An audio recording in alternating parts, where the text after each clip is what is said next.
Assalamualaikum warahmatullahi wabarakatuh. Alhamdulillahi rabbil alamin wassalatu wassalamu ala asrafil anbiya'i wal mursalin amma ba'du. Rekan-rekan kita, sahabat-sahabati ikhwan akhwat fillah yang saya hormati, pada pertemuan kali ini kita akan mendiskusikan tentang perkembangan peradaban Islam di Spanyol. Di mana kita tahu bahwa Islam itu mengalami kemajuan di beberapa tempat masa keemasan Islam. Salah satunya yaitu di Spanyol. Dan Spanyol inilah merupakan pintu antara orang-orang Arab dengan orang-orang Eropa, di mana Islam itu mengembangkan peradaban begitu majunya. Yang sangat terkenal itu adalah tokoh yang berhasil membebaskan Spanyol atau Asbani itu namanya Tariq bin Ziyad. Di Spanyol ini banyak tokoh-tokoh besar yang sangat terkenal seperti Imam Ibnu Hazm, yaitu yang terkenal dalam madhab Zahiri, dan juga ada Imam Ibnu Malik yang terkenal mengarang Alfiyah, yang hampir semua pondok pesantren akan mengenal dengan tokoh yang satu ini. Dan juga tokoh-tokoh yang lain yang tidak kurang hebatnya. Maka karena itu kita perlu memahami lebih dalam tentang peradaban Islam di Spanyol ini. Untuk apa kita bisa memahami lebih dalam tentang peradaban? Kita akan mengetahui tentang kemajuan Islam pada abad pertengahan, di mana umat Islam mengaku sejarah, mengukir sejarah begitu besarnya yang perlu kita pelajari sehingga kita mampu nanti mengembalikan kejayaan-kejayaan itu. Kita akan memahami lebih awal tentang masuknya Islam ke Asbania atau ke Spanyol. Islam masuk ke Spanyol ini pada pemerintahan Khalifah Walid, yaitu dari Khalifah Bani Umayyah, yang pada waktu itu adalah pusat pemerintahan ada di Damaskus, yakni di daerah Syria. Sebelum Asbania atau Spanyol itu dikuasai, umat Islam itu adalah menguasai di Afrika Utara, yakni pada pemerintahan Abdul Malik, yang dia berkuasa pada tahun 685 Masehi sampai 705 Masehi. Ini sudah dikuasai di Afrika Utara. Namun melakukan berbagai macam-macam ekspedisi, yang di antara pemimpinnya itu adalah Tariq bin Ziyad, kemudian dibantu dengan yang ahli strategi perang itu namanya Tariq bin Malik dan Musa ibnu Nusair. Nah, pada tahun 755 Masehi, alhamdulillah Asbania atau Spanyol itu dikuasai umat Islam, dan sejak itulah umat Islam mulai mengembangkan peradaban Islam di Asbania atau di Spanyol. Kita melihat bahwa periode kekuasaan yang ada di Spanyol itu ada 5 periode. Periode pertama itu dari 755 Masehi sampai 912.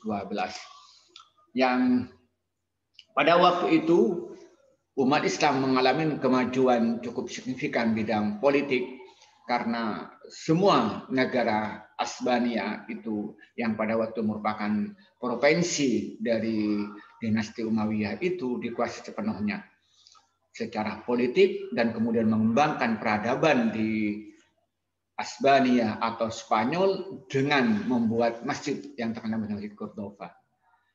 Nah, setelah itu juga mengembangkan ilmu pengetahuan dengan membentuk sekolah-sekolah yang di kota-kota besar yang ada di Spanyol. Nah, pada waktu itu Spanyol itu dipimpin oleh seorang amir atau seorang gubernur yang bernama itu Abdurrahman I, yakni pada tahun 755 Masehi. Kemudian Abdurrahman ini diberi kenal namanya Ad-Dakhil karena beliaulah yang bersama dengan Tariq bin Ziyad dan juga dengan tokoh lainnya itu yang masuk ke Asbania atau ke Spanyol dan berhasil mengembangkan peradaban di Spanyol. Kemudian periode kedua itu adalah tahun 912 Masehi sampai 1013 Masehi.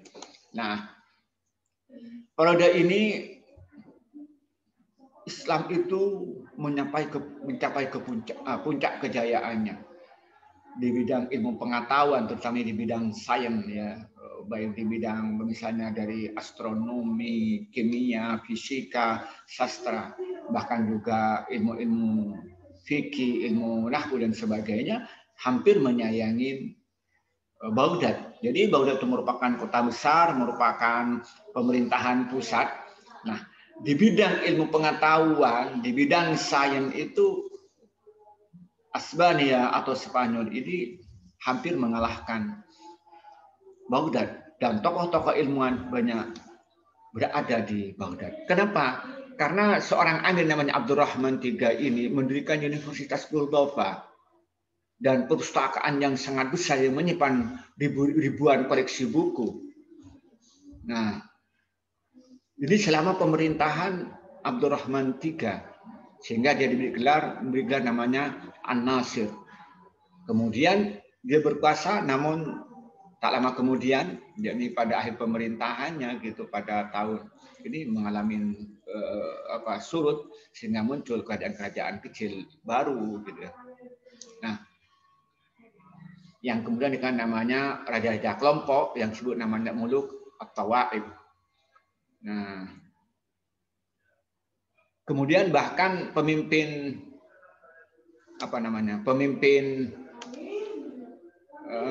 Spanyol itu digelar khalifah karena memang pemerintahan di Spanyol itu adalah dari Bani Umayyah, sedangkan pemerintah pusat pada masa periode kedua ini sudah dari Abbasiyah. Jadi mereka sudah memisahkan diri sehingga mereka itu memberikan khalifah yang pada waktu itu khalifah besar, itu pemerintah pada itu dengan 3 orang, yaitu yang paling terkenal itu ada Abdurrahman An-Nasir yang berkuasa pada 912 sampai 961, kemudian Hikam II berkuasa mulai tahun 961 sampai 976 Masehi, dan yang berikutnya Hisham II yang mimpin pada tahun 976 sampai 1009. Ini amir atau yang diberi gelar khalifah yang mampu merubah wajah Spanyol menjadi merupakan kota yang maju, kota yang mempunyai peradaban yang besar, melahirkan arsitek-arsitek bangunan yang begitu bagus, melahirkan ilmuwan-ilmuwan besar, dan melahirkan karya-karya ilmu pengetahuan yang begitu monumental. Itu di masa-masa 3 tokoh ini, yakni 3 khalifah ini atau 3 amir ini, Abdurrahman An-Nasir, kemudian Hakam II, dan Hisham II. Nah, periodenya kita melihat adalah periode yang ketiga, yakni pada periode 1013 sampai 1086 Masehi. Nah, pada waktu ini, yakni Spanyol sudah mengalami perpecahan sampai 30 negara kecil-kecil di bawah pemerintahan golongan-golongan atau Muluk At-Tawaib yang berpusat di kota Cervelli, Cordova, Toledo, dan lain sebagainya. Nah, umat Islam sudah banyak bertikai menebut kekuasaan. Ini karena memang banyak ini kerajaan-kerajaan kecil sampai 30, maka mereka itu merebut pengaruh dan mereka berusaha untuk memperluas kekuasaannya, maka mereka terjadi pertikaian satu sama lain, sehingga mereka tidak mampu untuk mengembangkan arsitektur dan sebagainya. Tetapi para ilmuwan itu berjalan dengan sendirinya tanpa dikontrol oleh pemerintah, maka tetap lahir tokoh-tokoh besar di bidang ilmuwan, di bidang fikih, di bidang sastra, dan di bidang sains dan lain sebagainya. Nah, kemudian kita melihat pada periode yang keempat, ya ini pada 1086 ya sampai 1248 Masehi. Nah, ini kekuasaan dipimpin dinasti Morobitun dan dinasti Muwahhidun. Ini menjadi suatu kekuatan yang dominan sehingga dapat melakukan konsolidasi kekuatan dan bisa melawan orang-orang Kristen dan akhirnya kota Kristen dikuasai. Namun tak lama lagi kemudian orang-orang Kristen itu menyerang balik kepada pemerintahan Muwahhidun dan pada akhirnya pemerintahan Muwahhidun ini kalah dalam pertempuran dan harus meninggalkan Spanyol yang umat Islam membuat terpojok, tidak bisa berkutik lagi menghadapi serangan musuh itu. Itu merupakan awal mundurnya peradaban Islam di Spanyol. Nah, kemudian ini periode yang terakhir, periode yang kelima. Yakni sisi pemerintahan kalah. Tetapi masyarakat ilmuwan tetap berjalan dengan baik. Yakni pada tahun 1248 sampai 1492 Masehi ini si pemerintahan kalah dengan orang-orang Kristen, tetapi peradaban tetap berjalan dengan baik karena ilmuwan berjalan dengan baik. Nah, dan kemudian hanya daerah kecil umat Islam berkuasa, ini hanya dinasti yang hanya berkuasa di wilayah yang kecil, yakni daerah Granada di bawah dinasti Bani Ahmad pada tahun 1492. Berakhirlah dinasti ini, dengan demikian berakhirlah kekuasaan Islam di Spanyol.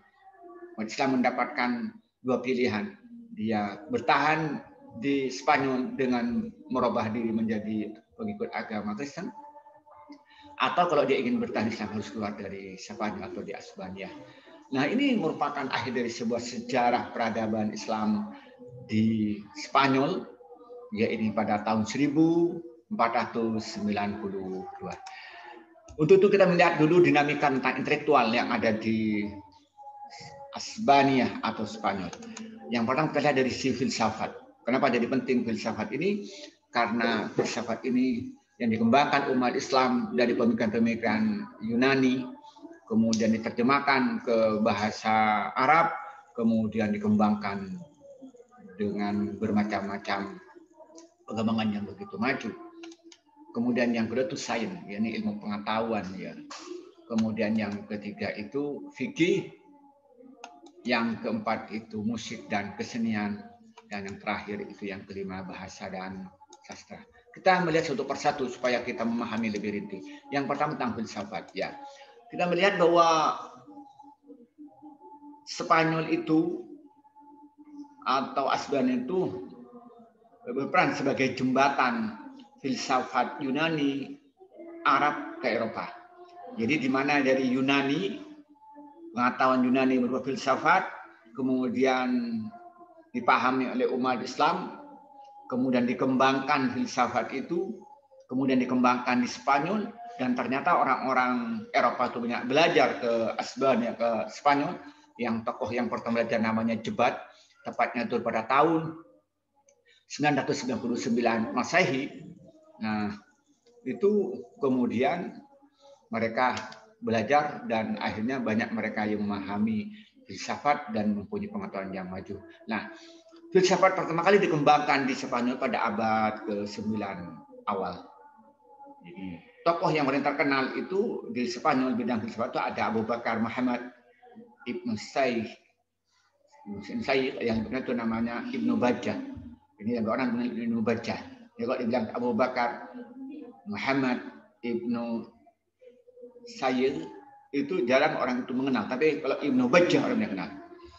Dan juga Abu Bakar Ibnu Tufail. Ini Ibnu Tufail, yang mana itu Ibnu Tufail. Jadi orang tidak kenal Abu Bakar tapi Ibnu Tufail. Ini filsuf yang sangat terkenal ini. Kemudian dia itu sebenarnya hidup di daerah Wadi Asa, kota kecil yang ada di Granada. Nah, tapi tidak kalah pentingnya juga itu Arush yang hidup di Cordoba. Ini hidup pada abad ke-12 Masehi, atau itu yang paling terkenal yang sampai sekarang itu ya Imam yang tidak lebih kenal itu Imam Ibn Rushd lebih kenal ini. Jadi filsafat begitu maju di Cordoba atau di Spanyol itu. Berikutnya kita melihat sains, ilmu pengetahuannya. Jadi kita melihat begitu majunya ilmu pengetahuan itu kita melihat sains ya. Baik itu kedokteran, musik, matematika, astronomi, kimia dan lain sebagainya. Itu begitu majunya di Spanyol itu. Salah satu tokoh yang paling terkenal itu adalah Abbas Ibnu Fama. Yaitu dia terkenal ahli kimia dan ahli astronomi. Dan beliau itu adalah orang yang pertama menemukan cara membuat kaca dari batu. Yang pada waktu sebelumnya orang belum bisa membuat kaca dari batu. Tapi beliaulah Abbas bin Fama ini saintis pertama yang mampu mengolah dari batu yang bahannya dari batu dia berubah menjadi kaca. Kemudian yang kedua ada Ibrahim Ibnu Yahya An-Naqas. Itu adalah seorang astronomi, yang orang ahli ilmu astronomi, yang dia orang pertama yang mampu menemukan tentang gerhana matahari, menghitung kapan gerhana matahari, kapan gerhana bulan. Yaitu kalau bahasa itu orang yang ahli falak. Jadi sebelumnya itu ilmuwan nggak ada yang bisa mengetahui kapan terjadi gerhana. Maka biasanya gerhana dihubungkan dengan mitos-mitos. Tapi orang pertama yang bisa menghitung kapan terjadi gerhana itu adalah Ibrahim Ibnu Yahya. Dan dia itu yang menemukan teropong modern yang bisa menghitung jarak antara tata surya di satu sama lain dari bintang ke bintang. Kemudian juga ada Ahad Ibnu Ibas dari Cordova, yaitu ahli tentang obat-obatan. Dia seorang ahli farmasi, jadi tentang obat-obatan. Yang tidak terpentingnya ada seorang perempuan, yaitu Umi Al-Hasan binti Abi Ja'far dan Hafizah. Kedua-duanya adalah seorang bersaudara dan kedua-duanya itu orang yang ahli tentang kedokteran dan itu merupakan wanita pada waktu itu yang betul-betul ahli di bidang kedokteran. Jadi sains begitu majunya di Spanyol pada waktu itu. Nah, kemudian berikutnya kita melihat di bidang fikih ya. Fikih itu Spanyol terkenal adalah pengikut mazhab Maliki ya. Nah, yang paling terkenal namanya Zaid bin Abdurrahman. Kemudian juga ada Imam Ibnu Yahya yang kemudian dia menjadi qadhi pada masa Hisham Ibnu Abdurrahman. Kemudian juga ada Abu Bakar Ibnu Qutiyah. Kemudian ada Munzir bin Sa'id Al-Buti. Nah, ini yang paling terkenal itu Ibnu Hazm. Yakni pengikut mazhab Zahiri yang punya kitab namanya Al-Mahallah. Itu sangat terkenal. Jadi kalau kita bicara tentang fikih, nah kita mesti kita bicarakan tentang misalnya Abu Hanifah, Imam Malik bin Anas, Muhammad bin Asy-Syafi'i, Imam Ahmad bin Hambal. Nah, ketika kita bicara Az-Zahiri, memang pendiri mazhab itu adalah Abu Daud Az-Zahiri ya, Imam Daud maksud saya, Imam Daud Az-Zahiri. Tapi penulis kitab yang bermazhab Zahiri itu adalah Ibnu Hazm Al-Mahallah. Kalau cetakan lama itu, yang lama itu 5 jilid. Kalau cetakan yang baru itu yang sudah ditahqiq itu menjadi 7 jilid. Ini sangat terkenal sekali. Nah, kemudian berikutnya kita tentang musik dan kesenian. Nah, juga di bidang musik di Spanyol begitu maju. Salah satu tokohnya itu adalah Hasan Ibnu Nafi yang dijuluki Syariab. Dia itu setiap ada pertemuan dia tampil dan menampilkannya sangat memakau dan sama membuat orang itu tertarik karena dia mampu mengubah lagu-lagu yang begitu menariknya, begitu enaknya. Tetapi orang itu mampu mencetak kader, terutama ini kader itu adalah anak-anaknya, juga budaknya, sehingga dia itu dikenal di mana-mana karena dia itu mampu mencetak kader yang meneruskan ilmunya dan mengembangkan ilmunya. Kemudian bahasa dan sastra ya. Kita tahu di Spanyol itu bahasanya style yang paling dikembangkan yang pertama itu adalah bahasa Arab. Kenapa bahasa Arab itu? Karena menjadi bahasa resmi pemerintah. Maka orang-orang penduduk setempat harus belajar bahasa Arab. Karena bahasa resmi adalah bahasa Arab. Terutama kalau dia menjadi pegawai harus berbahasa Arab. Kalau ingin menjadi ilmuwan harus berbahasa Arab. Maka akhirnya perkembangan bahasa Arab dan sastra itu begitu majunya. Tokoh yang terkenal itu diantaranya adalah Ibnu Syayidi, nah, Imam Ibnu Malik yang paling terkenal dalam Alfiyah, ada Ibnu Hurub, ada Ilmu Hajj, ada Abu Ali Al-Isbiri dan Abu Hasan Ibnu Usfur dan Abu Hayyan Al-Gharnati. Ini tokoh-tokoh besar banyak. Nah, maka dengan demikian kita tahu ya bahwa Spanyol atau Asbaniyah itu merupakan negara yang berhasil mendirikan peradaban Islam yang begitu majunya. Bahkan tokoh-tokoh besar ini banyak lahir dari Spanyol atau dari Asbaniyah ini, dan Spanyol itu merupakan tempat pertemuannya umat Islam Arab dengan orang-orang Eropa. Dan sampai sekarang masih banyak kita bisa melihat secara langsung tentang peninggalan-peninggalan peradaban besar yang ada di Spanyol. Ya, di antaranya itu adalah Masjid Cordova atau Kurtuba dan lain sebagainya. Inilah yang bisa, maka dengan demikian kita akan paham dengan betul betapa pentingnya kita memahami peradaban Islam yang ada di Spanyol ini, karena dengan nyata bahwa Islam adalah agama yang berhasil mendidik pengikutnya itu menjadi seorang yang sadar tentang ilmu pengetahuan dan merupakan berhasil menciptakan peradaban besar. Ini yang bisa saya sampaikan pada pertemuan kali ini. Semoga bermanfaat. Wallahul muwaffiq ila aqwamit thoriq. Wassalamualaikum warahmatullahi wabarakatuh.